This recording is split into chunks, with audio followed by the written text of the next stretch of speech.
Let's get underway. Great to have so many people from all over the world, and really excited for tonight's webinar. I'm Robb, for those of you that don't know me, the CEO and founder of Mass Participation World. Really excited for this session, which is global updates, current situations, and a look ahead to 2021. As always, just a couple of quick housekeepings while I launch the first poll, and I'm going to run a couple of these during the night just to get a sense of who's with us. Our panelists joining us tonight, we really are straddling the globe. Mclaughlin, CEO, Tough Mudder, and Vice President on the board of Running USA, who's joining us from New York. Hi, Kyle. Chris, good to see you. Happy to be here. Great to see you again. Thank you. Julia Kui, who's the partner of CGX Management, joining us from Beijing in China. Hello, nice to meet you all here. And get that pronunciation right, sorry, Julia Sui. Pierre De Villarroy, founder of njuko, joining us, as we heard earlier, from Biarritz in France. Hi, Pierre. Hi, Chris. Hello, everyone. Very happy to be with you all today. Great to see you. Hugh Singe, the Managing Director of Event Health Management, joining us from Perth in Australia. Hi, Hugh. Good evening, Chris. Hi, everyone. Great to see you. And Daniel Krutman, the CEO of Ticket Agora, joining us from Sao Paulo in Brazil. Hi, Daniel. Hi, everyone. Nice to talk to you, and I'm very happy to be here. Thank you. A couple of quick announcements, MPW initiatives. Our next Strength in Numbers on the first week of October, Monday the 4th and Tuesday the 5th, depending on your time zone. Next aid station going out next week. Wonderful interview with Julie Royer-Coutts, who's the CEO of Haute Route, who've just been purchased by Ironman. She's got a great role in terms of growing the cycling platform there with Ironman. Next week on Wednesday, I'll be hosting, delighted to be hosting the next World Athletics webinar, which is creating value for global road running, talking about their label program. Sebastian Coe will be doing an intro to that, and some really great insights, as well as some AC Nielsen research on running. I think that's going to be a wonderful one. Our next MPW web series will be on the 14th of October. I'm hearing a fair bit of angst about volunteers in the marketplace, so we'll be bringing on Shannon Gove and some panelists from inside and outside the industry to speak about volunteer workforce. Our COVID transmission study that many of you will be aware of, please keep supporting us on that. The numbers are getting fairly close to 4 million now, with only 4 reported COVID cases.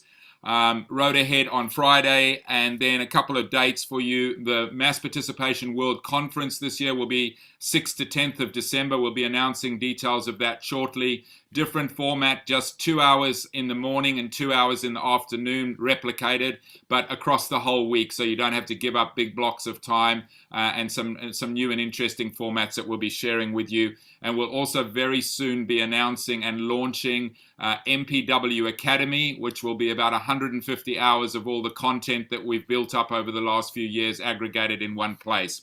But let's get on to what you're here for, really, to hear the great insights that we're going to have. And if I can maybe ask everyone other than Kyle just to mute themselves and close off their cameras, and we'll jump into a 15-minute or so conversation with Kyle. Kyle, thanks so much for joining us. Really excited to get your insights. Obviously you're an industry veteran. You're across many elements of the industry in your OCR role with Tough Mudder, but also your Running USA hat. You've got a really great perspective on the US and other parts of the world. What's your, maybe just a quick situation update on the US and some of the stuff that you're seeing around the world in your Tough Mudder markets to start with, please?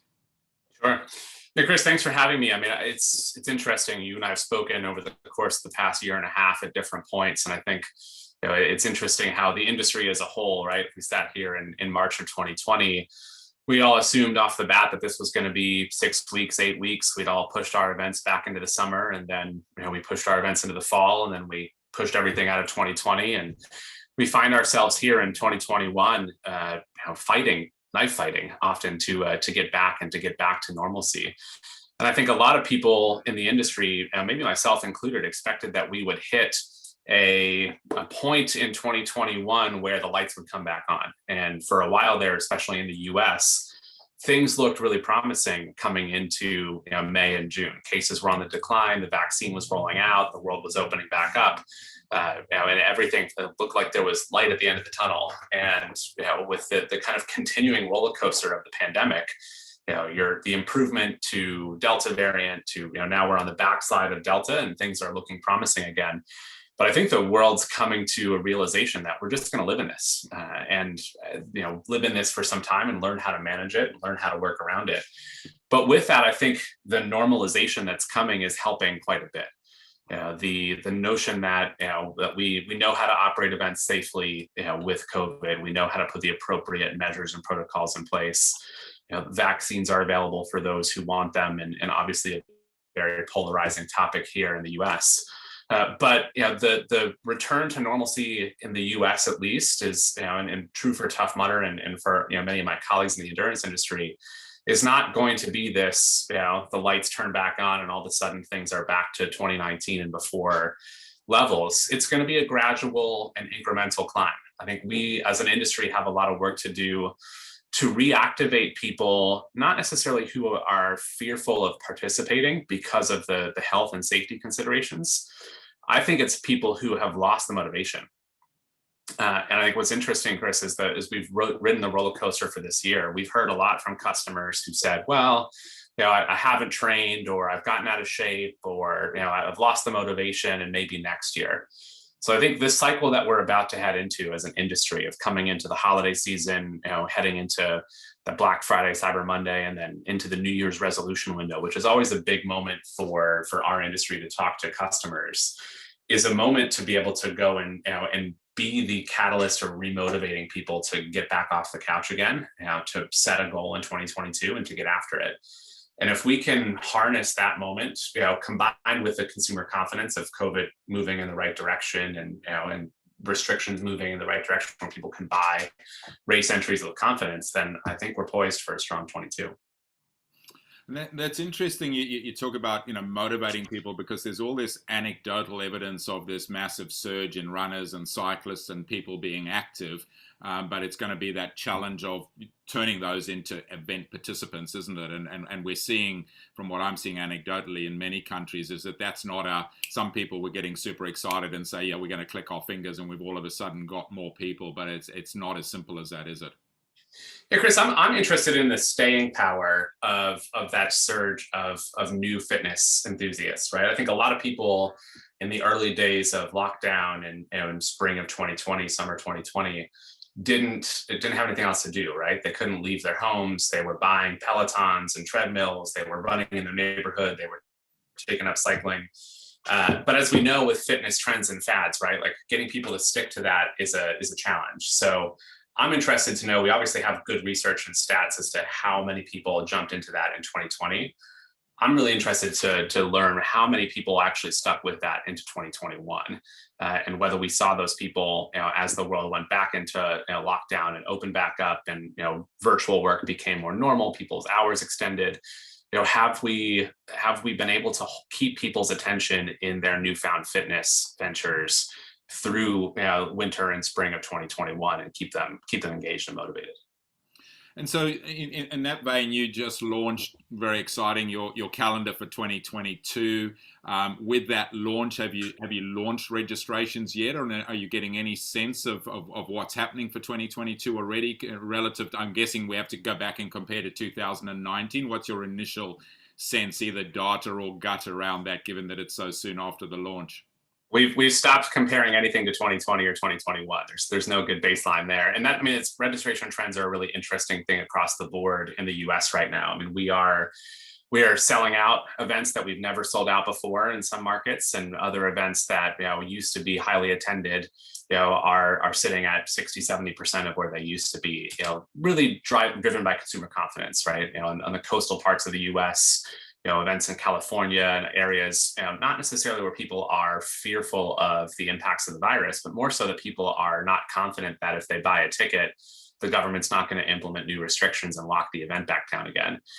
So I think a lot of people held off on purchasing their tickets, and then life gets in the way.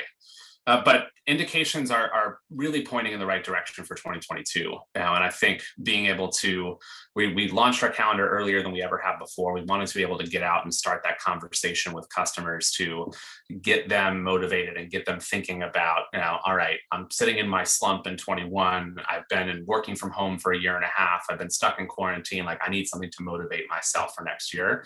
And that was a big driver of why we pushed early. And look, we're seeing the demand in many parts of the U.S. That's justifying 50% growth in our U.S. calendar. So we're excited to be able to to add more events and be able to push into some new markets next year.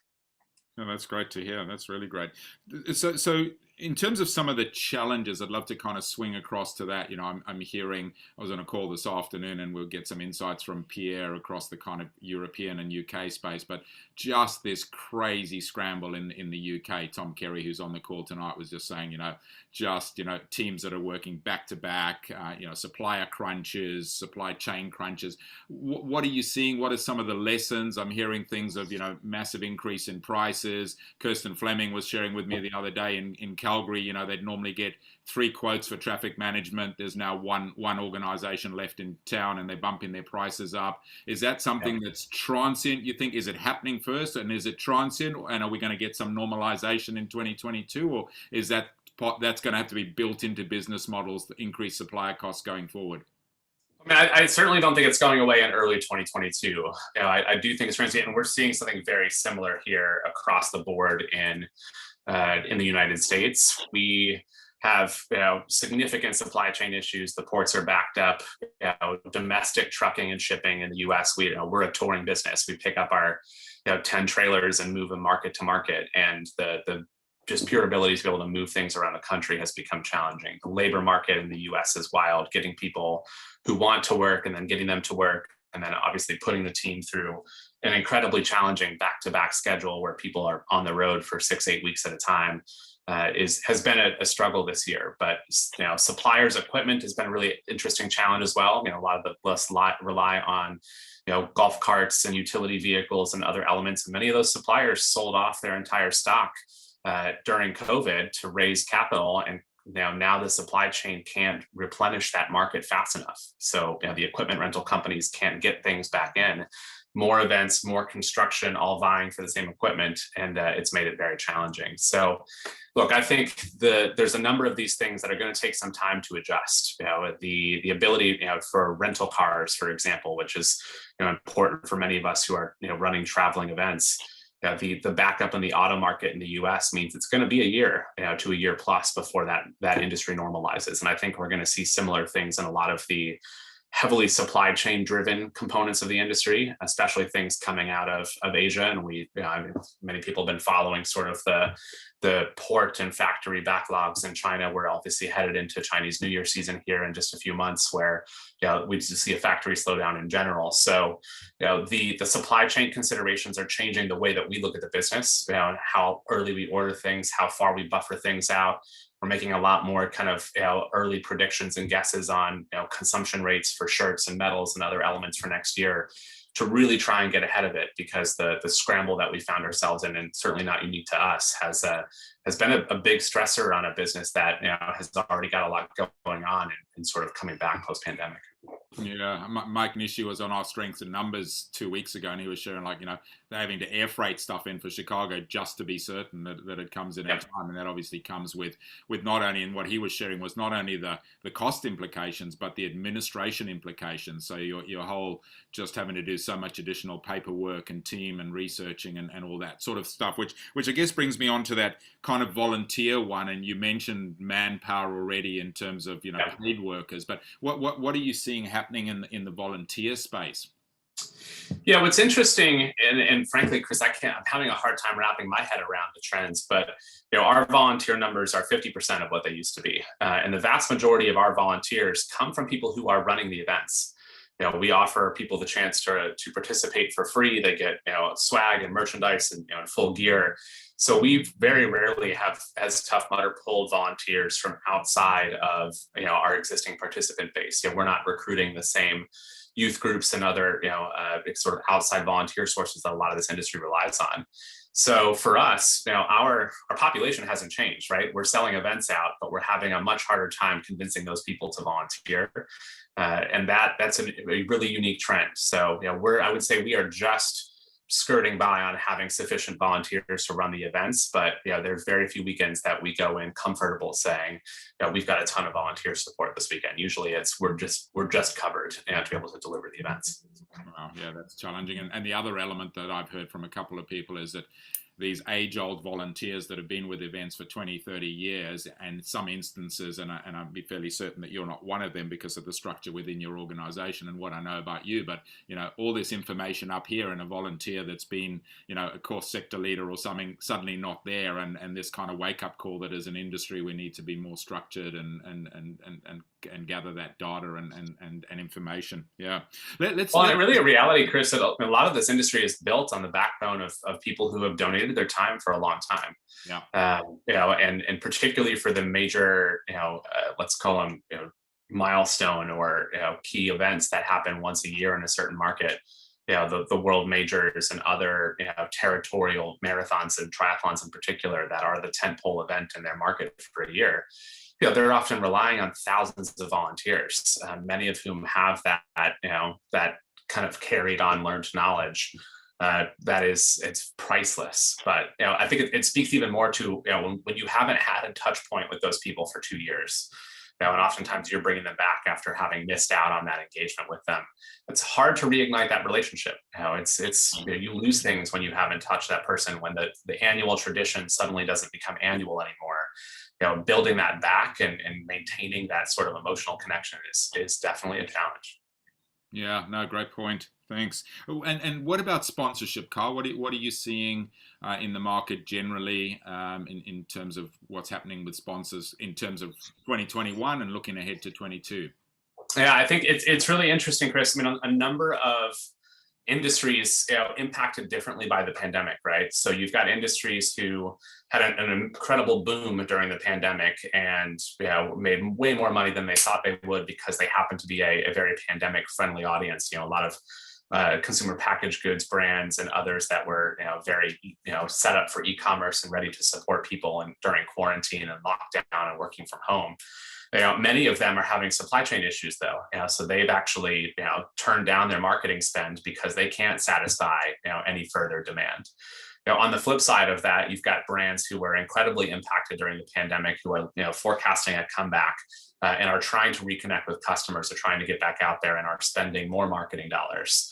So it's the categories and who we go after and who we talk to is an incredibly turbulent space right now. I think there's a lot of hesitation at the beginning of 2021 about being invested in live events again and coming back to being in front of customers, not knowing whether things were going to happen and how lockdowns were going to go. But we've seen steady growth over the course of 21 and really a lot of promise heading into 2022. But I think it continues to highlight the notion that our industry is built on the backbone of face-to-face interactions. And the more that we as brands can develop digital platforms and content platforms to be able to interact with our audiences and to leverage those assets for brand partners, the more pandemic-proof or disruption-proof we become. Yeah, great point. Thanks, Carl. Final point, look into the crystal ball. You've shared a little bit about that already. You think that next year is going to be transitional. It's not going to happen quickly. One point maybe in terms of what you see as a key thing to focus on for 2022, and any particular, if anyone was asking you what was one piece of advice that I should take away for the rest of this year in 2022, what would you be saying?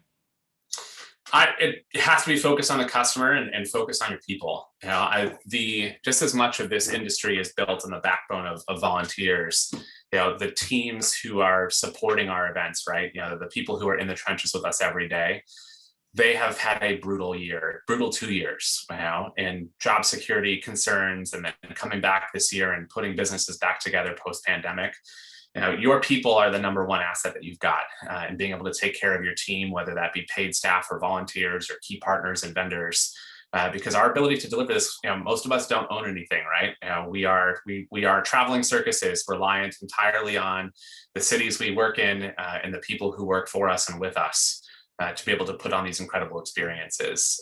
And if you erode that team, you're not going to have anything coming into 2022. So take care of your people and ensure that they're taken care of, protected, they're seeing growth, and they can see the light at the end of the tunnel. And we'll all come out of this in a better place in the backside.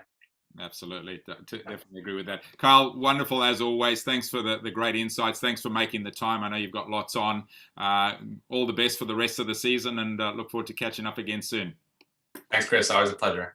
Cheers, Carl. Thanks. Folks, let's welcome back in now Julia Kui, the partner of CGX Management. Julia, wonderful to see you. Thanks again for live streaming this into China for us, which is super exciting. And I think there's a fascination, it would be fair to say, with people of what's been happening in China, because we don't always hear a lot of what's happening. So really interested and excited to hear from you, and maybe starting a little bit like we did with Kyle, a bit of a situation of what's happening in China at the moment. First, thank you, and I'm very honored to be on this session. I think what's happening in China, we have to talk through a little bit from last year, from when the COVID-19 starts. So actually, when the COVID-19 starts in February, that was a very huge shock on this whole industry. So basically, all of the sports events, there was a policy said that all of sports events would be forbidden. So that lasted until like last July. But then since July, things are much better and it's opened. So basically, it's most of the as long as the event organizers, they can survive till that time, so they could still host events. So that was a very busy time from July to last December. That had been a super busy time. So basically, at that time, all of these, especially for all of these marathon events, because they had to be in most of them, they are from October to December. So that's a very busy time. But then this year, actually, it was pretty normal, like until April, this April. So it's more, this whole industry is more struck by the May 22nd tragedy happened on the trail running event. It's not more because of the COVID-19, because that tragedy, that was the most serious tragedy happened in the history of Chinese sports. So that's lead to another policy that's from the Chinese State Administration of Sports, that no events, running events would be high risk events would be allowed in China, and then trail running events was categorized as a high risk event. So that's an extremely tough year. Then it's extremely tough for all of the trail running events organizers. Yeah, but originally it was also tough for marathon organizers. It was because many media they mislead the audience that that event is a part of marathon event. So then many marathon events they stopped until I think it's more they stopped until July. But then from last week we already had marathon opened. And then now we are having more and more marathon events are starting. So I think I see that in September we have about 35 events in China. Mm-hmm. That's much better. But originally we should have average on about more than 100. Mm-hmm. Yeah, but now there's only 35, and out of it there's only 14 are full marathon. Yeah. So that's much better. But so we see that there's a huge uncertainty here, because we see that in November and December, there's very few events. There's only 3 confirmed. Yeah. But what's good is that we see that the market needs is extremely huge, because we had a Nanchang marathon, which is a pretty new marathon. It happened in a major city, and they have 25K slots, but there is more than 80K registered for that. Wow. Yeah. So it's still very popular. As long as you are opening to the public, there is a huge demand here. But it's more about uncertainty. So, but in China, I think this industry is a little bit different from in Europe and in the States, because there's a lot of there are private private invested companies, but also like state-owned companies. Yes. In such a time, we see that the private, like small companies, most of them, they had to give up because the benchmark will be raised higher and higher with all of this security and also the COVID-19 measures. All of this that raise the bar for the entry. Yeah. So the private is very tough for the private companies. So we see that these state-owned companies, they are still pretty okay. Yeah. So they dare to invest and still dare to host the events. Yeah. You were saying so that state-owned when I interviewed on the aid station a couple of weeks ago, and for anyone who hasn't watched that, it's a fascinating insight into the Chinese market. You were saying that like almost every major city or even second and third tier cities have a specific mass participation department within there that's not just for approvals but helping with funding and supporting. And so many of these events, it's kind of like government policy to say we want to attract these events, the impact they have on health and well-being, encouraged by government, whereas in many other parts of the world we feel like we're constantly jumping over obstacles to get approvals and permits. Talk us through that a little bit in terms of how that's changing now. You've already mentioned these limitations with them all being put in the same basket as the trail running events, the COVID situation. When something comes, again, it gets locked down by governments on a city by city basis, regional basis. Yeah, it is. It is more. It's really region by region. Yeah. For example, like in Xiamen, we just had one area. There is COVID-19 case. And we have a very successful event organizer. They have recruited 5,000 runners for their trail running events, and that's in very much danger because that region is a high risk region. So it's currently, I think it's really more region by region. So actually, if you are in a third tier or fourth tier, or even fifth tier, that's even safer. Mm-hmm. Yeah, because there's much less people, so the COVID-19 risk will be less. Got it. Yeah, but what you mentioned about the mass participation sports bureau, the department, mass participation department is a little bit different from the mass participation in our terminology, because in our terminology, mass participation refers to more like marathon and super long endurance events and cycling and triathlon. In their mass participation, it's more about encouraging everybody to participate in sports. So like Tai Chi and roller skating and all of these, they are in this mass participation. But it's just like in China, they provided much more budget to this mass participation department than like 10 years ago. Originally, there's much more investment on the competition sports. So now there's much more investment on the mass participation. Yeah, and that's obviously a national agenda, which is wonderful for the industry. So then coming back to that, we spoke about volunteers with Kyle. I mean, I'm interested to understand, when you have these government departments, is that staff that supports? Is it military that supports? Is there a challenge there in terms of getting volunteers to come and support these events when they happen, or is it? I've been lucky enough to be in a few events. I was there for Tour of Beijing, and it struck me that so many of the people staffing those events were government, they were police, and that government support comes through. That was obviously a major event, but I'm interested to see or hear how that trickles down to other levels of events. It's actually if that it's also region by region. It still depends on whether it's like a COVID-19 high risk area, because for all the high risk area, basically you cannot get the medical resources. That's the problem. Mm-hmm. So that's why there have been already events canceled because the medical department, they couldn't ensure the staffing. Yeah, so that's the key challenge, especially on the medical part. But actually, it's for the other area, I think it's normal. It's still because if the government, they would like to do it, because our volunteer is still different. The volunteer mainly comes from this school. From like the universities and colleges. In China, they don't use very much the volunteers from like we call them social volunteers. Mm-hmm. So it's more really from school. So that's why it's you have to choose the event timing when the universities opens. Yeah. And is that part of, so in my time in Singapore and Malaysia and those parts of Southeast Asia, part of that was kind of like a curricular requirement where the students had to do a certain number of hours of volunteering, and so it became great in one way that you got these volunteers, but once they'd got their stamp and they'd handed it in, it was difficult to build that culture of long-term volunteers that we see in many other parts of the world, like what we were talking about with Carl. Is that still part of the situation there? Is that how it works?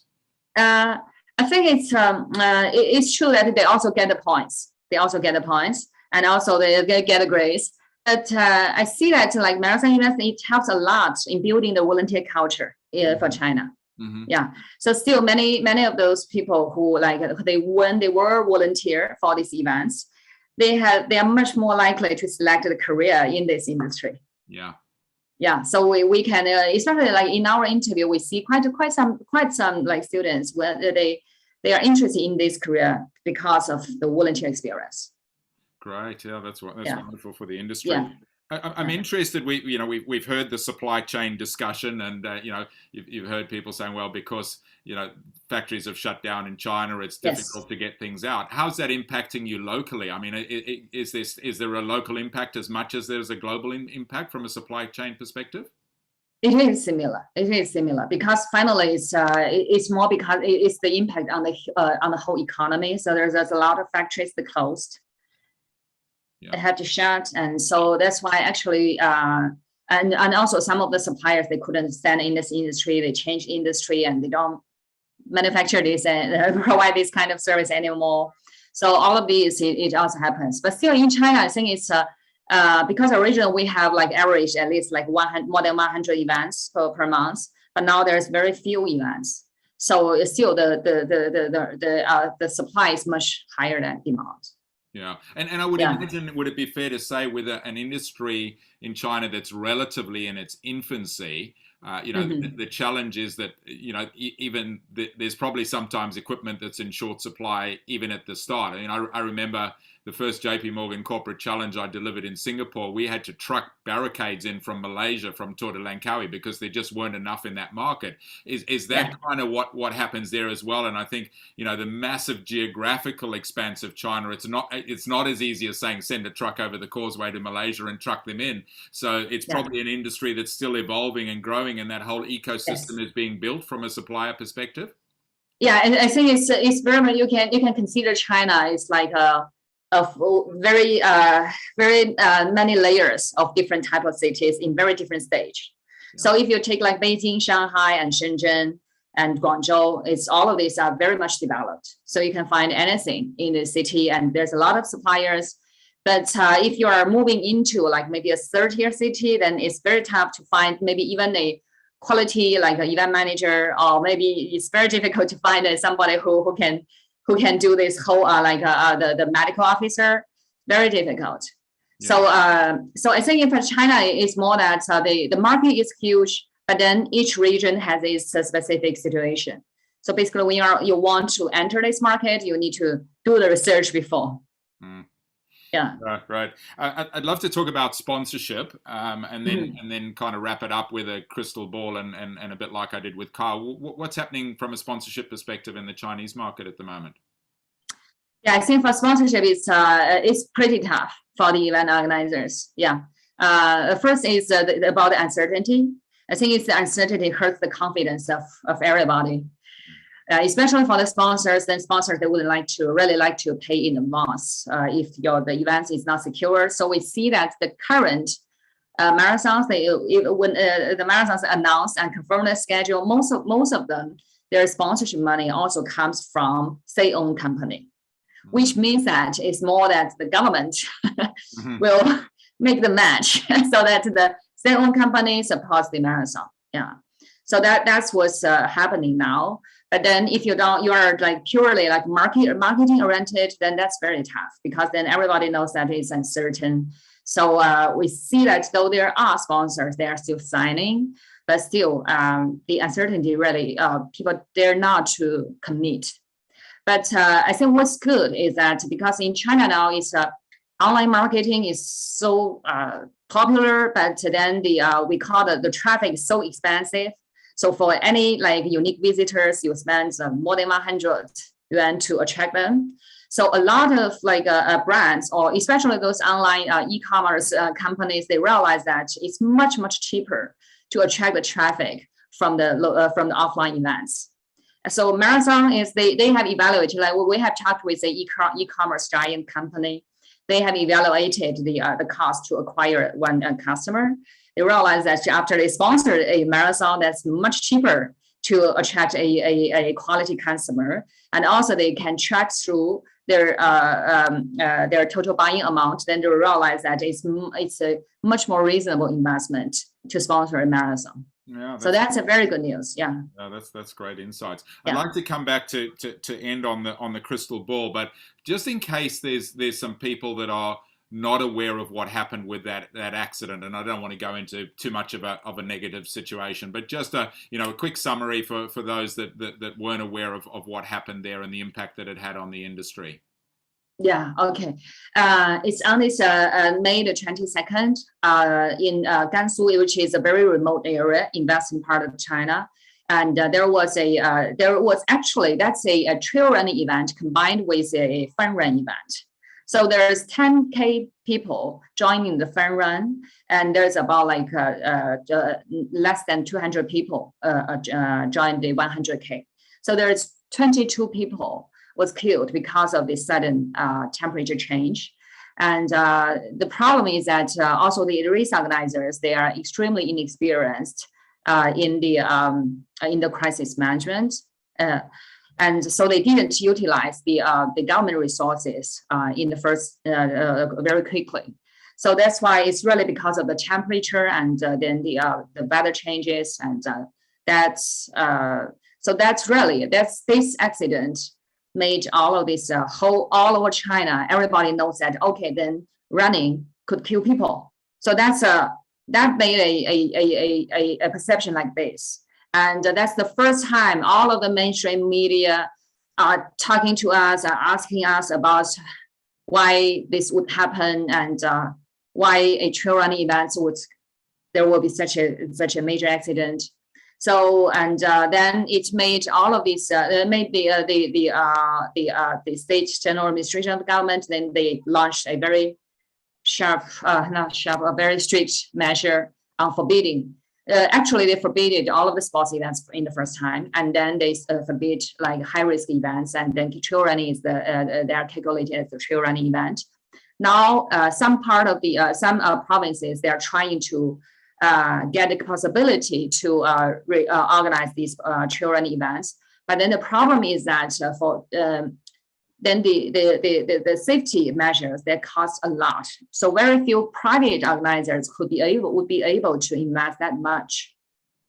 So till now, I haven't seen any trail running events recover yet. Wow.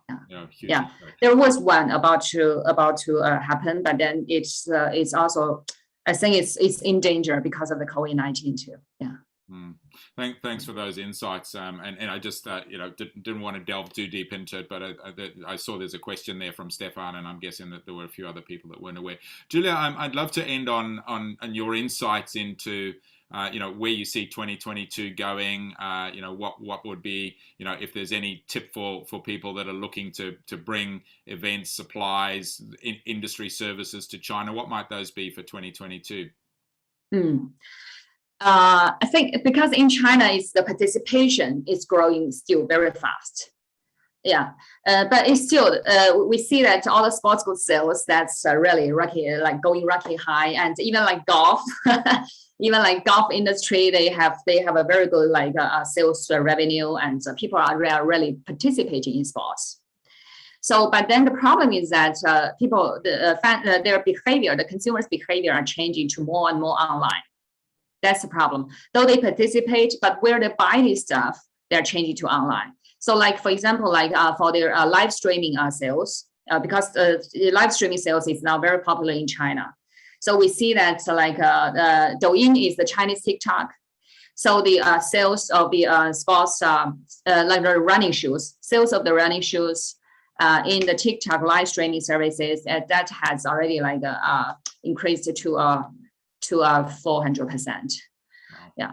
So we see that it's the fans' behavior, they are changing. So we are really encouraging all of our students, because CTX management is not organizing the races, we're training the race organizers. we are encouraging them to really embrace the online. Yeah. Though they will come to run your events offline, but still you need to keep the ability to connect with your fans online. Either it's with the engaging contents, or either it's with the e-commerce producing like high quality products for them and provide training for them. That's the way you keep connecting with all of your fans. Yeah. So, and also because many of our race organizers, they are serving a city. Yeah, because in China there's a lot of like cities. They have a company specializing in sports event management. So many of them, we will have many of them as our students. So when they are serving this city, I think that's more a long term. It's not just like organizing one offline events and then it's done. So you have to like provide a series of products, series of services to them, so that it's like you position yourself as it's a little bit like New Year Road Runner. You are inspiring the people to run, inspiring the people to like to get an active lifestyle, but then you provide different solutions for them and keep engaging them. Great, that building that community and that ongoing engagement. Yes. Julian, wonderful talking again. Thank you so much for your time. All the best, and we'll look forward to seeing you again soon. Thank you. Thanks so much. Very happy to be here. Thank you. Thanks for the insights. Thanks. Bye. Let's welcome now Pierre De Villarroy, joining us from Biarritz, founder of njuko. Hello, Pierre, an old friend of MPW. So wonderful to see you. Thanks for making the time. Love to get a sense. I mean, you've got a quite a unique Europe-wide perspective with customers right across Europe and into the UK. What's your sense of just a quick overview of what's happening in the industry, please? So there are many different things happening across Europe. Countries react slightly differently from one another, but I've worked hard to try to find some similarities across the regions for our audience today. And so I've got a few bullet points that I wanted to present. But first of all, I don't know if you remember, Chris, but when we did the aid station last year in April, I was urging the industry to press the pause button because I thought we needed to take some time to regroup and think about what we do as an industry. And I think, well, we're going to come out stronger of this, very tough year and a half. I think we've made some damage on our audience. And I'm sorry to say that, but the lack of direction over the last year and a half, because it was basically impossible, to figure out, what to do in these circumstances. Well, it all came to this situation where we have somewhere half of the participants registering for events for the remainder of 2021. That's what I'm seeing at the moment across the countries. So there are major differences. Like it can vary by 20 points, 20 percentage points between countries. But a fair number is about half of the participants are, only signing up for events in continental Europe. And worse than anything, 30 or 40% of them are not even showing up to the events. So it's a proper nightmare for events to understand what they're up against. Like if you only have half of your entrants, what you usually do, and 40% of them are not showing up, it becomes a real nightmare. And my greatest fear has come to realization is the people running our industry are extremely tired, and the context is even more complex than it used to be. These parameters are impossible. These equations are almost impossible to solve. So I feel for everyone. It's really, really tough. But I want to say also that what we see at the moment is great uptakes for 2022 events. So the volumes of registrations on our platforms are fairly high because a lot of events are reopening for 2022. And that tells me that there is some kind of confidence, which I think is legitimate, in 2022. Numbers that compared to what they used to do year on year are still, flat compared to 2019 or so, slightly above 2019. But I think it's, things are going to bounce back for real. So 2021, it's what I've seen. I've also, noticed that virtual races are drastically fading in continental Europe. Southeast Asia is doing much, much better. They're still having very good results in virtual racing.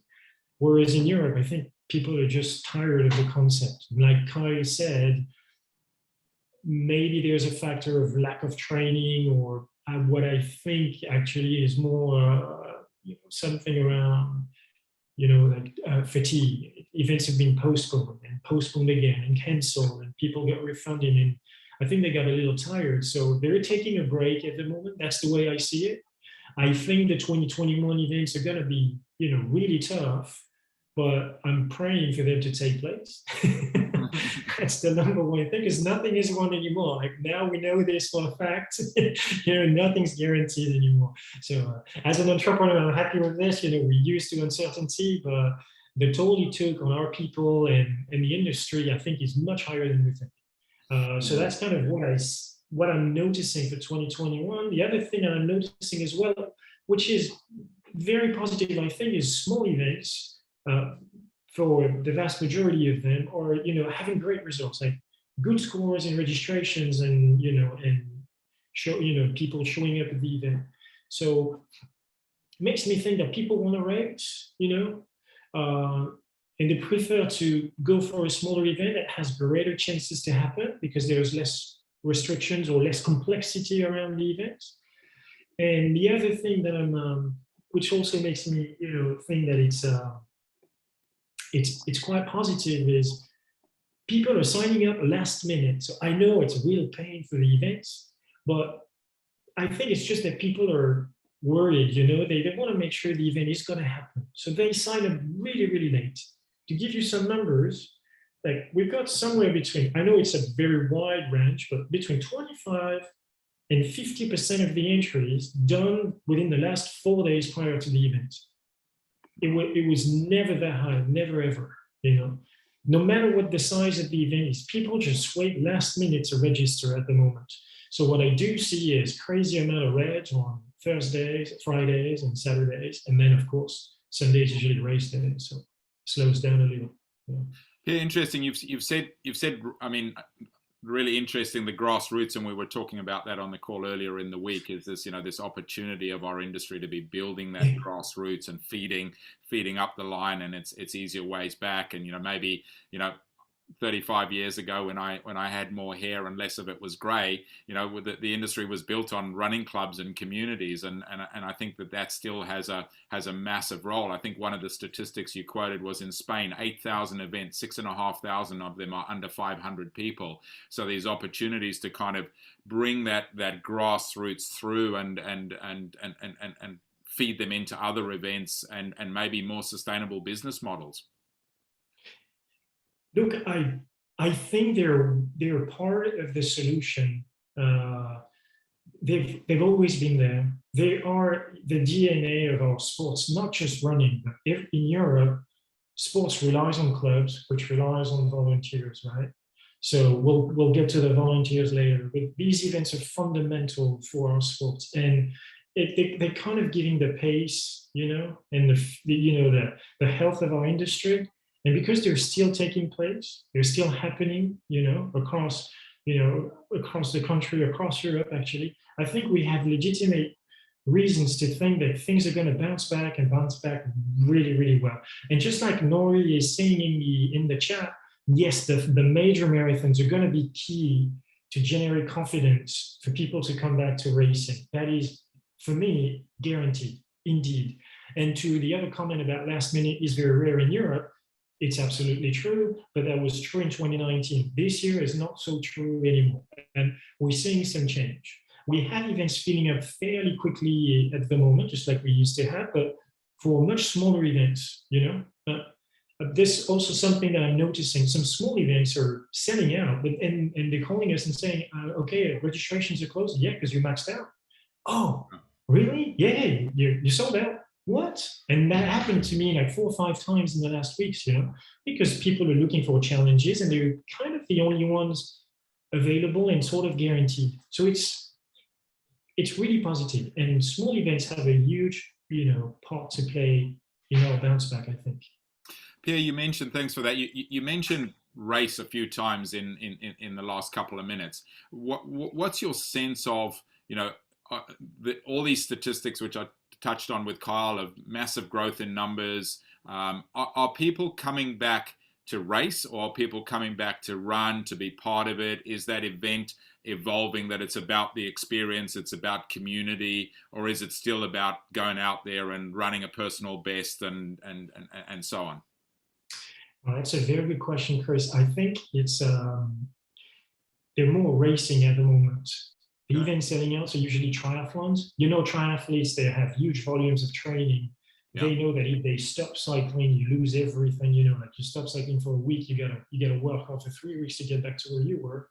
So the people entering events right now are mostly racing, because the experience that we provide at the moment is not as fluid and smooth as it used to be, right? There's so much, restrictions and constraints for events to take place that the people who are not part of this world are not really, excited about, going there. And that's why you get so much no-shows, Yeah. And it's not just a training thing, I think. It's more of a complexity, there is so much complexity to handle in our lives today. So much things have changed that when it comes down to your time off and, your entertainment, if we tell you that you got to wear a mask for the first 500 meters on a race, and that there will be start waves, that you have to only, you have like a 10 minutes window to show up at the start line with your sanitary pass, etc., etc. You're like, oh, that's not what I envisioned. I mean, this is not fun, not yet, at least. Yeah. So it's mostly racing, I think, at the moment. Yeah, okay, interesting. You kindly pulled some stuff together. You said you had some bullet points. I want to give you the opportunity, if there's any more bullet points on your list, let's raise those, because some of the other questions we've had other perspectives on, but let's make sure we get through your bullet points in the next couple of minutes. Yeah, there was basically two more things about 2021 that I wanted to mention. Is the congestion that we expected is here. A lot of events across over the next couple of weeks, and that makes everybody's life very difficult, which also explains the no-show on large events. So that was another thing. And the other point is we still have a lot of events canceling, 2021 events canceling because of lack of visibility, pretty much. So when you say visibility, they haven't done their marketing because it's short notice. It's not that they've suddenly had a permit pulled. It's just that they get to a stage where they're saying, we don't have the numbers, or we're not confident that we can get the numbers. So rather than take the commercial risk, we'll cut it for now. Yeah, they prefer to pull the plug, and I think it's the right thing to do, honestly, instead of going through some more struggle, because when you do, I mean, it takes a toll on the volunteers. It takes a toll on your team if you have a team. If you're part of an event agency.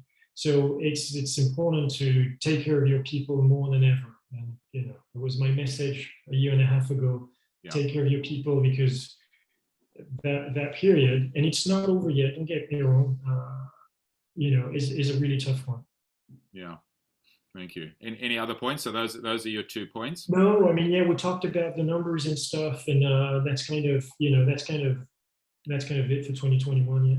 Yeah, and then we were speaking the other day, and Kyle seemed to back this up as well. You felt very strongly that 2022 needs to be viewed as a transitional year.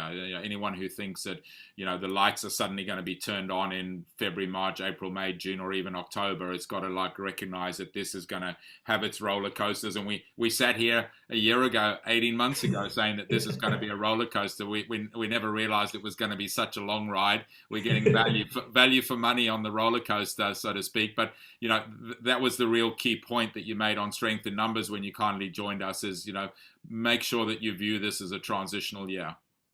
Totally. The first semester is still going to be rough, and I'm hoping for a very strong second semester, actually. But we have to be careful. We learned many things over the last year and a half. I think it's important to stay cautious, I think, as an industry. And and work out the value proposition. People have been runners, participants, I don't like to say runners because, it's just running. Participants are, I think, slightly tired of these postponements and canceling and stuff. So we need to pause a little bit. We need to, cross fingers for the October and November and December races to take place and that everything goes smoothly. And then they will reconsider. By the time they reconsider for the first semester, it'd be amazing if the industry could come up with new types of events, a new approach. Something that I've noticed is, for example, is around donations. It's something that typically was, very important in Ireland and in the UK, for example, but it was not that big in continental Europe. Well, this has changed big time. Plenty of events are considering this, looking at solutions, how to use the event to fundraise for a cause. I think there's a massive opportunity here for, social responsibility. You always talk, greatly about this and how important the events are for our society. Well, donations are picking up. There's a real trend, and that reflects what people are expecting from us, pretty much. So social responsibility for me is something that we need to emphasize the message on. And for 2022, I think we need to go with hybrid events to create a longer experience. You know how events are mostly on 1 or 2 or 3 days when there's an expo? We have a chance with what we created during this pandemic with the virtual races to create slightly longer experiences, virtual races ahead of the event, training sessions, get-togethers, fun. This is mostly for large events, I agree. But I think we have a chance to expand that, experience time, if I could say, for events. And we've got all the tools to do it now. So my message today is actually very positive. I mean, we've got many things to work with, as an industry. We have to be a little patient, just a little patient, because participants have been, frustrated by how we've done things. I'm very positive about this next year, actually. A little bit of patience. It's a great point that patience and participants being disappointed, because I think maybe, at the risk of ruffling a few feathers, we're an industry that kind of tends not to always take responsibility for our actions, and this opportunity to say, with all the best intentions, maybe we didn't get it right with this constant hope of, and it's very easy with hindsight, but what did we do wrong? How can we do things differently, as opposed to blaming external factors? What role did we play in that? It's very easy to say, well, COVID did this to us, COVID did that, but as an industry, as individuals, what can we learn from this about ourselves in terms of the way we move forward? I agree. We learned a lot. We should have paused. We should have told, okay, there's not going to be events. And don't get me wrong, if events are not taking place, I'm out of business also. So when I say this very, genuinely. Yeah. I mean, so, but I do think it would have been the right thing to do. And it's okay. Because while we did all these mistakes, we learned a lot of things. We know what people love in virtual racing. We know where the limit is in terms of engagement. So we can improve this. We know that people are waiting for a more social cause, when events are happening. So we know we need to go there. Well, the ecology is at the center of everything. That is a chance to do things right next time and say, okay, guys, t-shirts, stuff like that. Well, if you want them, well, you have to pay extra. Maybe change the business model a little bit and say, instead of, having all these goodies and stuff, we're going to tweak things around and make it more, environmental friendly, for example. This, I think, is a crucial moment for our industry. We have a chance to flip things around, and create a better value proposition, I think. Yeah, wonderful. Pierre, I'm going to, thank you for all that. There's one question here from Michael Kutate, which I'm going to ask you to take. People in general are obedient to rules and public policy, even more so in this pandemic situation. And therefore, I believe that most people are waiting for the green light that they are safe to return to the sports events. What is your opinion about this assumption, true or false? And before you answer, I might just share, there was some research that was done in the UK. And safety and COVID concern was actually the fourth reason for why people aren't participating. There were much higher things that have been alluded to already that Kyle touched on: out of the habit, not fit enough, other things on, already planned to catch up with families, go on holiday. So I think there's a perception in some parts that people are scared and they don't want to go back. But that research seems, and I think it was a big piece of research that was done by Parkrun, if I'm correct. But Pierre, just your take on that? It's a challenging one because I think health matters are very personal. The way people have behaved or handled this virus situation varies a lot from one person to another, and it varies a lot depending on where you live. In our area where we have our office right now, it's a very quiet area. There's not that many people. It's really safe. So we feel like we're in our own bubble. So we do not have the same amount of stress as if you live in a big city. So I think it's really personal. Though I would say it's fairly true, because when you talk about health topics or health issues in that case, it does have a great impact on people. If you tell someone you're putting your health at risk, I think it's fairly natural to expect someone to say, okay, I'm not really excited by the prospect of that, right? Yeah. Wonderful. Sorry. Yeah, no. So once again, it will be fantastic to see the large events, taking place this month, and then in the next 3 months, they're taking all amazing, measures to make sure everything is, goes smoothly. So I think we have the thing, I think we're right. I think we're doing the right things at the moment. Wonderful. Thank you so much. Great. Lots of insights as always. Thanks for your time. Great to see you. Thanks, Pierre. Cheers. Thanks. Thank you. Now delighted to go all the way down to Sao Paulo in Brazil and welcome in Daniel Krutman, who's the CEO of Ticket Agora. Huge, bit like Pierre, big event management, event registration platform. I think you said 900,000 registrations in 2019. And then after, stand by, don't run away, because after Daniel, we're going to get some great insights from Hugh Singe, who's sitting in Perth in Australia, to give us some Oceania insights, but also some great medical insights. Hugh's the medical director of the Singapore Marathon, works very closely with a lot of the medical directors of the World Marathon Majors and World Athletics. So there's going to be some really great insights there. But welcome, Daniel, in the meantime. Great to see you. Thanks for joining us. Give us a sense, please, of, we heard last week, exciting, Rio de Janeiro's been announced for November. Things seem to be opening up. Give us a sense of Brazil, where it's been incredibly tough for you for a lot of this time. Yeah. So nice to meet you all. Nice to be here. Thank you, Chris, for this invite. So Brazil still struggles to control COVID. But the good news is that we have good vaccine engagement among population generally.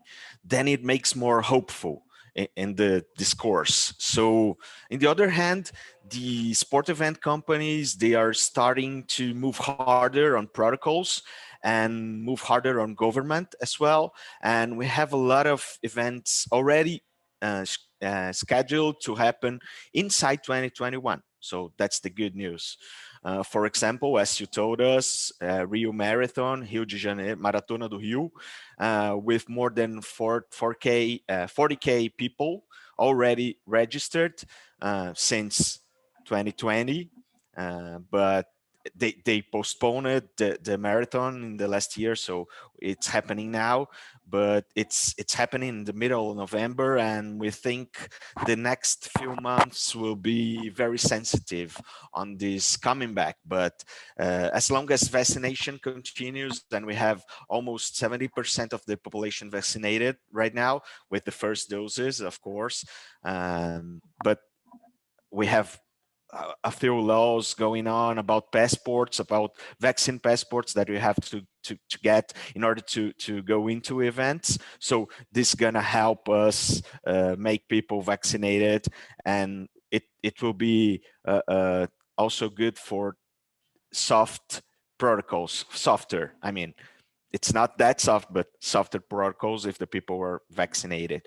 So we're very, very sensitive to this next few months, but we keep hope on.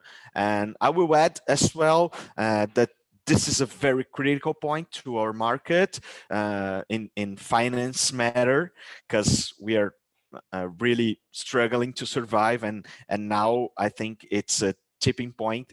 It's a moment for us to get money again and survive. And I'm feeling that we have the duty to rebuild it from now. It's the general feeling in this market. Thank you, Daniel. And so then, if you talk about the challenges with money, the industry struggling, what are we seeing from a sponsorship perspective? Is that exacerbating the issue? Are you getting sponsors that are getting involved in the events? Things are slowly coming back, Chris. I think we have this real emerging market, which is cycling. Here, bikes rised up like a few others in this last year and a half, and those events are getting good results on sponsorship and branded content. And we see cycling events with a good appeal on sponsorship. It's happening in more slow motion timing to running or even triathlon.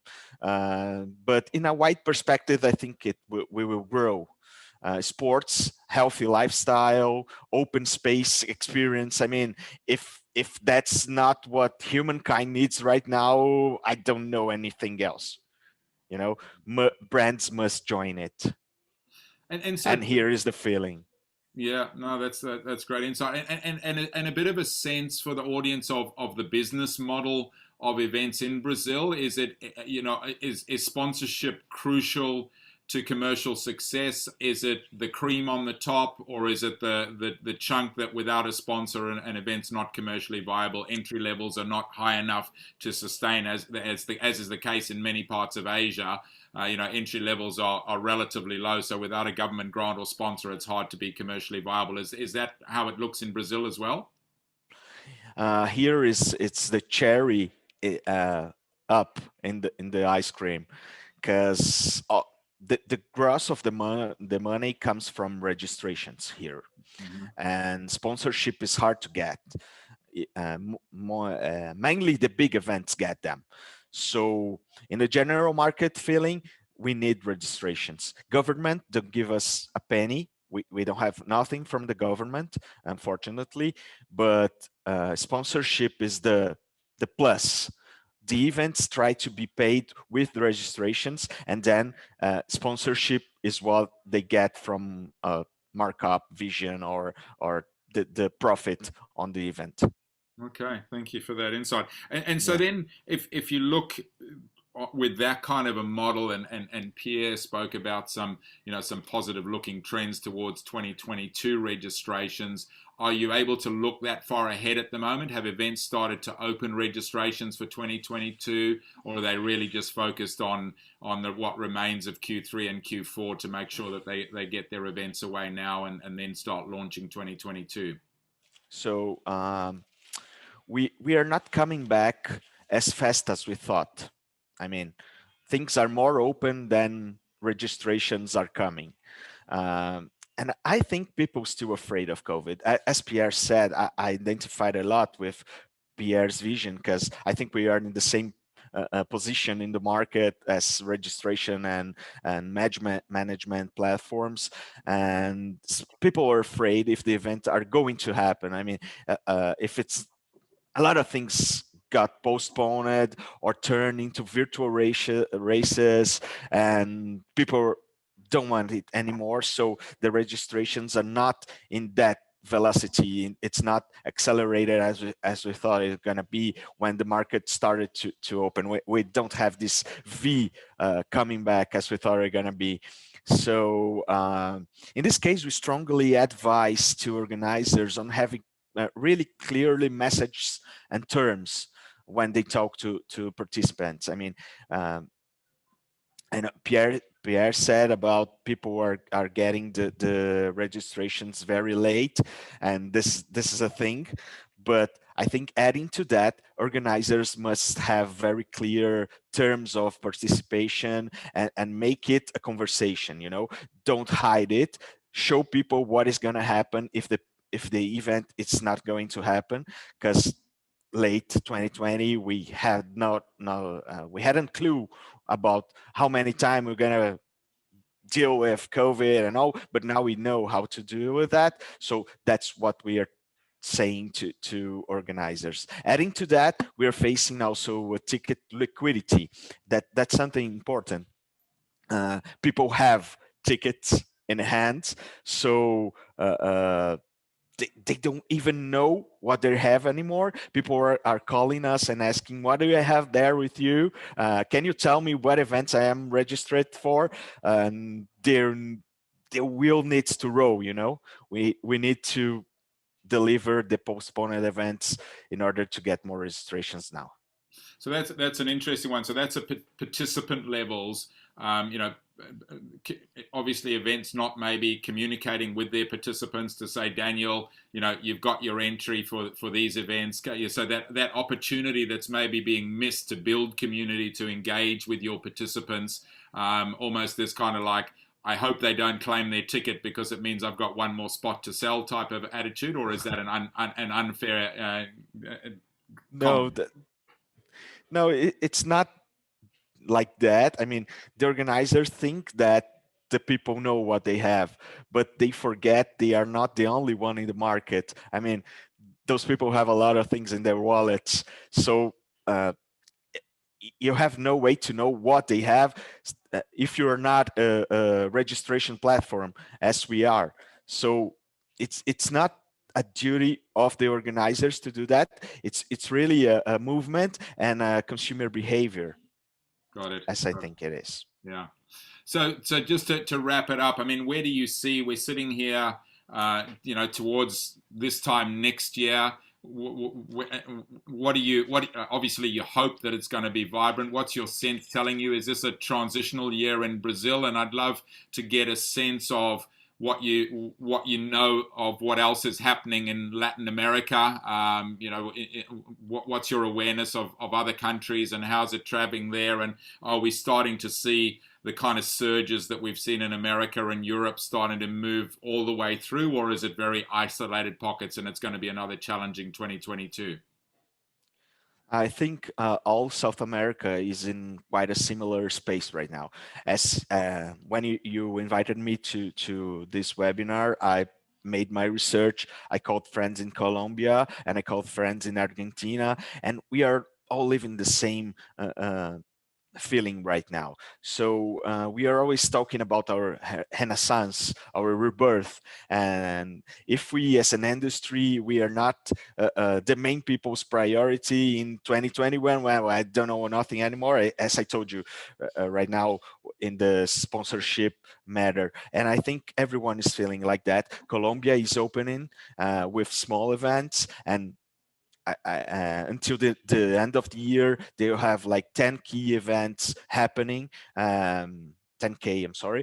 And in Argentina as well, they have a few events going on. In Brazil, it's coming like that. It's hitting markets, and it's because of vaccination. We know that, and also it's because it's a matter of survival.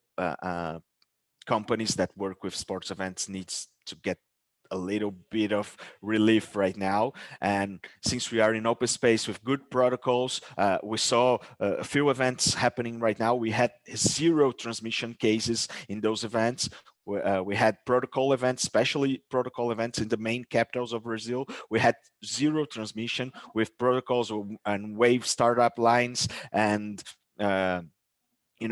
we did very well in these cases, and now we are showing government that we can do very safe events, and I think that's the main hope around.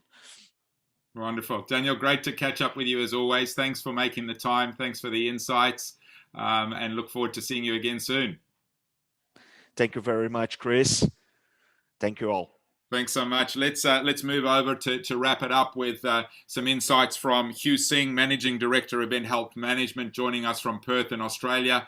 Great to see you, Hugh. Thanks for waiting by patiently. I think there's going to be some great interest in some of your medical insights. Love to just have a quick start off with, what's the situation in Australia, New Zealand. Obviously, you work out of Singapore with the Singapore Marathon, so you've got a bit of a Southeast Asian perspective, but a little bit of an overview there as well, please.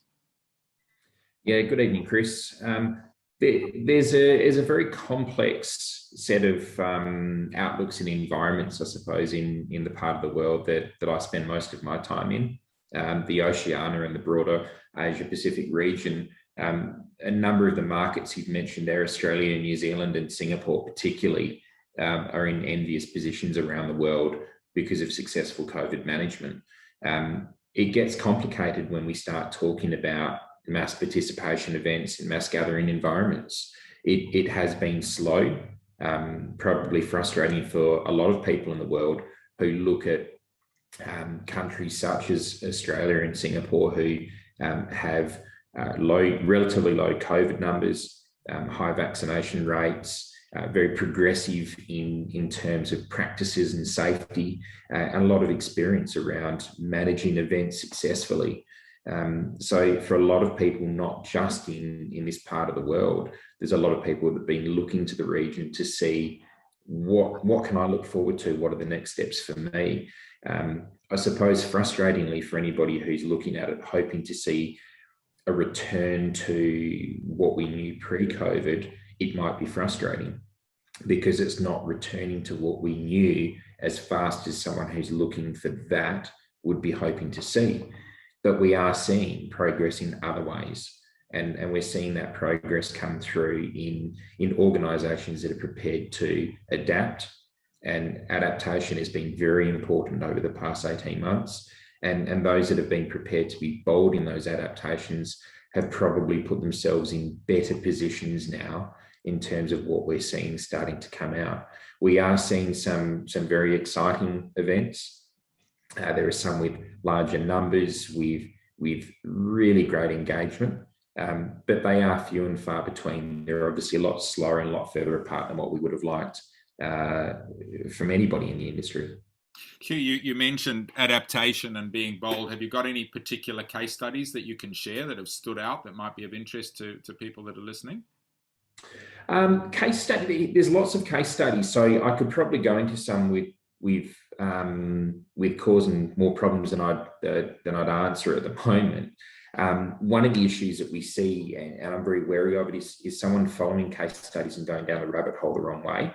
Certainly something that I'm happy to talk about and talk through. There are some fantastic case studies through Australia at the moment, and New Zealand in particular, where relatively low COVID presentations through the community mean mass participation events are able to get up in the format that was planned, in the format that participants wanted, that they were seeking. And so from that perspective, what we're seeing is where events are able to proceed in a way that's very similar to what the participant expects. Those dropout numbers that we've heard and so many people are aware of, those dropout numbers aren't as bad. And we are seeing good engagement. So there is light at the end of the tunnel. I wouldn't want to name any particular events, but those that have been able to be bold with long lead times, preserve their product or their experience, they are seeing success when the environment falls their way. So they've been prepared to be a little bit patient, and they've found a balance between innovation of keeping people engaged and then also maintaining a product that people want to turn up to. Okay, thank you. What do you see happening from a medical perspective as it's going to impact the industry in terms of requirements that are going to happen? It's probably a bit of a how long's a piece of string question. More variants on the way, boosters happening. But just some general insights that you may be able to share that those people looking ahead to 2022 might say, okay, that's a road bump I might need to be aware of, or this is a great piece of positivity that we can look towards. I suppose around boosters, there's a natural discussion at the moment around what booster vaccinations might mean and who would best benefit from them. The majority of discussions in countries that are further advanced down vaccination programs are that boosters are probably best applied to high-risk groups rather than the general population. So without going further down that path, that does happen to line up very well with some of the hesitation we see in mass participation. So there's a couple of factors that we do see at the moment around people being hesitant to sign up to events. They've clearly been discussed tonight. They will be discussed for a long period of time. And they range from what happens if the event doesn't go ahead. I've paid my registration. I don't know that it's going to go ahead. Pierre was talking about it. Daniel was talking about it. That late registration, in case it doesn't happen, I don't want to put that money out in case I don't see it come back. What we are seeing, though, is people who do want to be involved in it. They want those events to be there. What we're seeing is a large amount of hesitation in those high-risk groups. So booster programs, for example, might end up solving some of those problems that we see or some of those hesitations that we see in high-risk groups. There are certainly some demographics that are more proactive and more interested in putting their hand up to get back into it. And no surprises, young males who are a stronger perception of invincible are more interested in putting their hand up to be involved, whereas we see elderly demographics and at-risk groups who are a little bit more cautious about putting themselves into an environment with large numbers of people. So there will be some developments around vaccine that help that, but there's also a range of other factors that will come into play. In terms of some of the other trends, there's probably one I'll stick to in terms of medical, because the discussion around volunteers and availability and supply chains impacts everybody, including medical operations. There's probably a particularly concerning point around healthcare and relying on medical volunteers and medical staff. When we're looking at medical staff who are typically working in hospitals or clinical settings, and then they are volunteering at a weekend, they may have been volunteering for 10 or 15 years or 20 years. That event, that race to them is as important as it is for every runner that stands on the start line and aspires towards completing it for 10 years or 20 years. They come back, they enjoy that environment within their team. And without that, there would be no medical teams around the world in this particular industry. One of the hesitations we're going to see quite strongly from healthcare workers as events and races of larger size return is healthcare workers are so aware of what happens with exposure to virus. So for them, they're very hesitant to be involved in something that exposes them to virus, because the impact of that, when they go back to their hospital or their clinic or their day role, they know at the moment that healthcare workers are under pressure. They live it day to day. They're very concerned about not being able to turn up to work because they know their colleagues and their peers are all working very hard, and they don't want to burden their colleagues with more work because they weren't able to turn up. So there's an element of concern from them that they wouldn't want to take virus back into their environment. They also have a lot of fatigue. There's a lot of people who've been working in hospitals, working in clinics who at this point in time probably need a day off more than a number of people. So they're in a position where sometimes those things that they volunteered for this year would say, in 2022, I look forward to seeing you, but I'm out this year. So there'll be a little bit of that. But primarily, there's probably a concern from them as we see vaccination rolled out widespread around the world. everywhere around the world universally still sees hospitals as a primary location of transmission. So healthcare workers in particular are very cautious around what they do away from work, and that they might be carriers of disease into the environment. So as we move to an endemic world, that becomes less of a concern. But as 2022 still is very much a grey year, there are a lot of healthcare workers who will be very cautious about what they potentially do, because there is nobody who works in healthcare that wants to be the source of infection to spread it to an event. It's not going to stop events going ahead. It's not going to stop medical teams turning up, because those volunteers, those professionals want to be there as much as the runners do. It simply becomes a case of being able to plan it and facilitate it in the right way and having the right systems and processes in place. It's a little bit harder, but there's a way to do it. And we're not too far from seeing some really good examples where that's been done successfully. And so part of that, Hugh, is that it's longer planning, but I'm guessing it's trying to find ways to modify medical plans without compromising the safety of participants and the medical staff. So it's a real collaborative approach. I'm assuming that there can be solutions. And I know, when I first met you came in and put a very different approach to medical coverage to the Singapore Marathon, which still delivered a hugely safe event that was, being, you had people from World Marathon majors coming out and collaborating with you and you collaborating with them. But if you were giving advice to the industry, that's what it's about. It's not, we used to have an ambulance here and we used to have this many staff here and we used to have this. It's this opportunity to pull out a blank sheet of paper, collaborate with people around the world to understand what's happening and look at ways that you might do, if you were doing it as a startup event. How would this event that's been here for 20 years, if I was starting it tomorrow, how would I put that medical plan together, as a bit of an analogy? Is that a fair comment? Absolutely. It's a very fair comment. To look at it from an event that's been there for 20 years, work through it again. Start from top to bottom. Start at those high level considerations and review why you do things. This is not the time and place to do something because that was how it was always done. It's not the time and place to do it because we've got so many things on, we haven't got time to look at it differently. There are so many things that we might have to now do. And in fact, there are things that we do need to do. But on the same side, there's this opportunity where the things that we used to do that we no longer should be doing.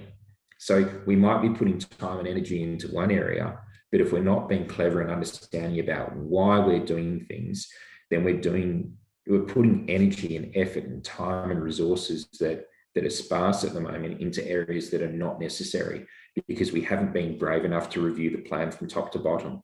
We haven't got the right people involved to review those plans. We're not looking at it through the right way, or we don't understand what it is we're dealing with. So conducting a review on what it is we're doing and what we're trying to achieve is important. At surface value, one of the planning considerations we have at the moment is around space in medical tents. So for the past 12 months, for every race that we've been looking at and modelled, where we're looking at medical tents and saying we might have 50% the number of competitors that we normally would, participants. What does that mean for medical resources? Do we have them in the right spot? Do we have the right type of them? The answer is not a blanket solution.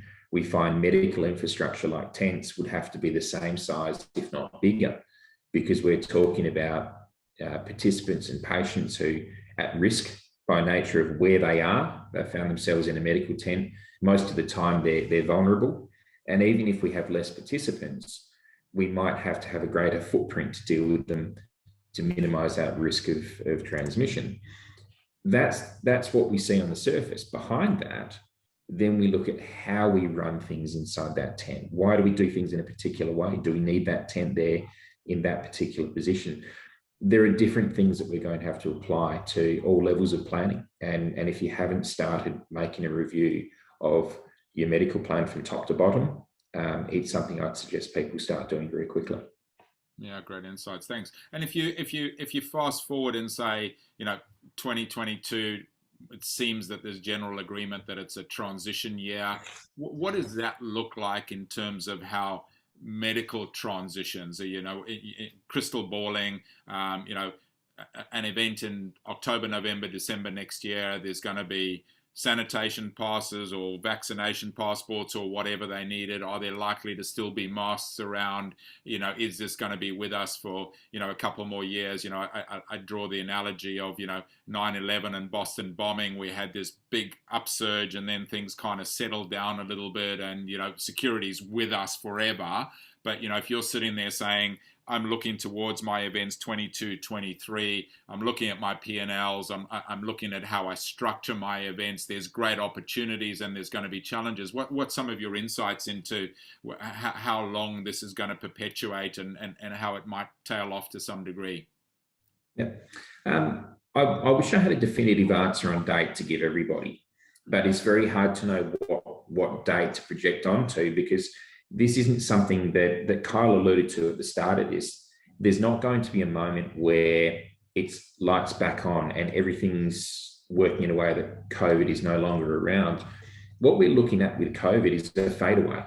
And that fade away isn't expected to happen any time over the next year or two, to the point where we no longer notice it in everyday life. It's fair to say that in 2 years' time, it will have faded far enough, hopefully, that what we're all looking at this point in time starts to become, COVID becomes less of a conversation for us all. It's something that we're used to dealing with. It's embedded into what we're doing, and therefore it becomes normalcy.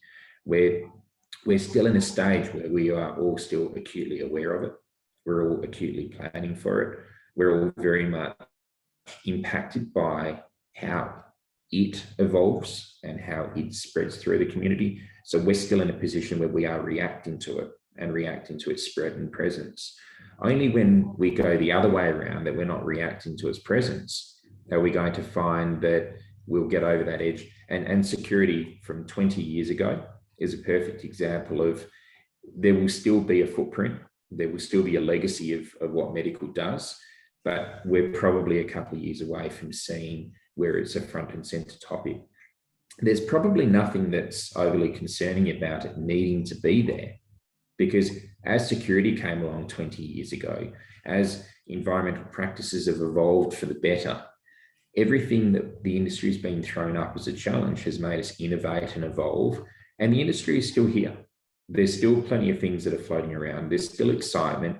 We still see races trying to get up. We still see people exercising. The industry isn't going anywhere, and it will only be bigger, better, and stronger. And medical has a part to play in how we get there, rather than be seen as a horrible P&L. Because for everything that's invested into medical, if it's integrated the right way in the rest of the race and the event, you start finding efficiency somewhere else. Yeah, it's a great point, isn't it? It's, you know, that it's a necessary evil rather than it's an opportunity to create an experience and a better experience and fine tune it. And like you say, a learning over here can apply to a learning over here when you take that holistic approach as opposed to that siloed approach. Yeah. Wonderful to catch up as always. Any last point or points that you'd like to leave? I mean, you've been around the space a long time. You're an innovator in the space. We're a little bit over time. Pardon that, folks. I think it's hopefully you found it incredibly insightful as I have. But any other couple of points to wrap it up? I suppose I could probably come up with two for whatever they're worth. One is to source your information and advice wisely.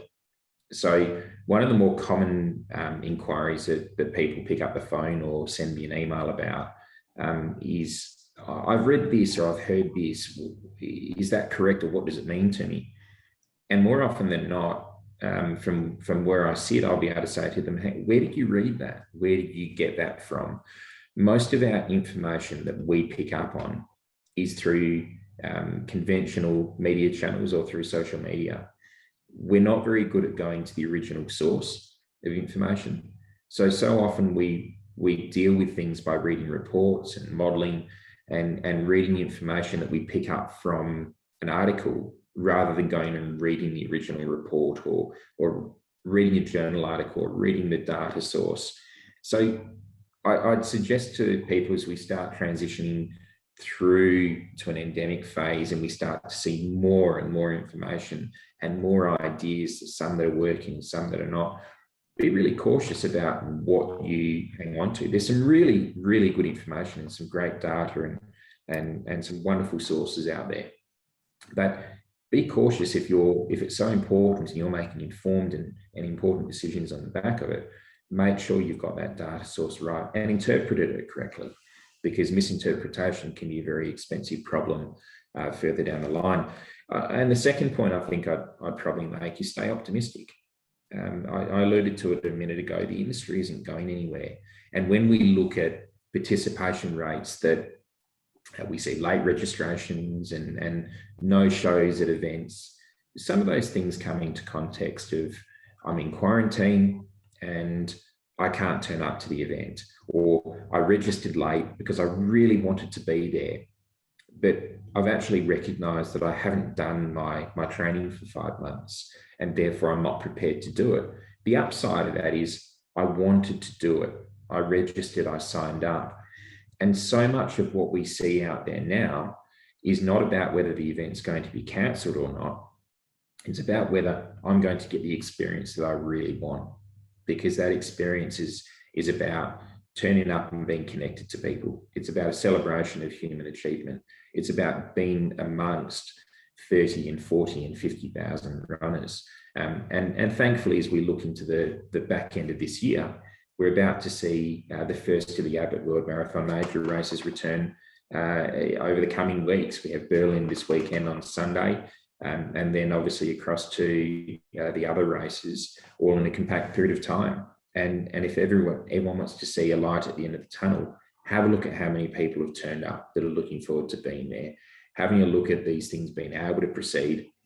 And for anyone that's afraid of a bit of change, these races are still there.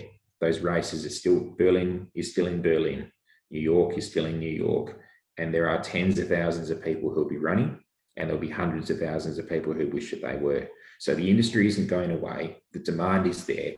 We just have to navigate it a little bit longer. Fantastic. Thanks, Hugh.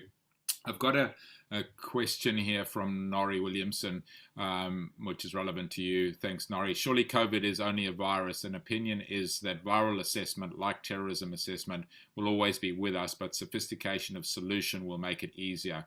And a 3 or 5 level status will be with us forever. Temp checks, for instance, will be by thermal camera and will get less impact on process.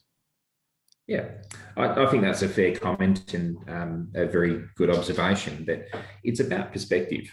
We've all been living in a world for 18 months where we focus on one virus. I presented something a couple of weeks ago, and the majority of the presentation was focused around everything that's not COVID.